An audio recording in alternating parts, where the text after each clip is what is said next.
শ্যামল এবং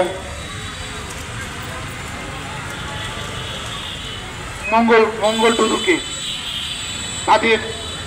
হত্যার বিচারের দাবি, সেই সাথে সরকার কর্তৃক ঘোষিত পিজেড প্রকল্প বন্ধের দাবিতে বাংলাদেশের আদিবাসী ছাত্র সমাজ, ছাত্র সংগঠন এবং যুব সংগঠন সমূহের আয়োজনে আজকের এই বিক্ষোভ সমাবেশ,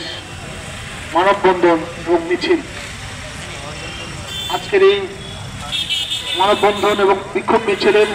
সংগ্রামী সমাবেশ, সংগ্রামী সভাপতি, বাংলাদেশ আদিবাসী যুব ফোরামের সভাপতি, আমাদের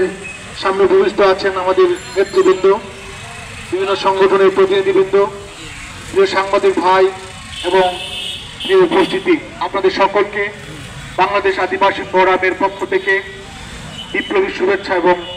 অভিবাদন জ্ঞাপন করছি। আজকে আমরা এখানে একটি গুরুত্বপূর্ণ বিষয় নিয়ে এবং অত্যন্ত দুঃখ ভারাক্রান্ত মনে আমরা সমবেত হয়েছি, কারণ এই ইস্যুকে নিয়ে আমাদেরকে দীর্ঘদিন থেকে, সেই তৃণমূল থেকে শুরু করে জাতীয় পর্যায়ে বারবার আন্দোলন সংগ্রাম করতে হচ্ছে এবং আমাদেরকে বিভিন্নভাবে হয়রানির শিকার হতে হচ্ছে। সংগ্রামী বন্ধুরা, আপনারা ইতিমধ্যেই শুনেছেন 1956 সালে তৎকালীন পূর্ব পাকিস্তান সরকার আমাদের সেই গাইবান্ধার সাহেব বাগদা ফার্মে 1842.30 একর জমি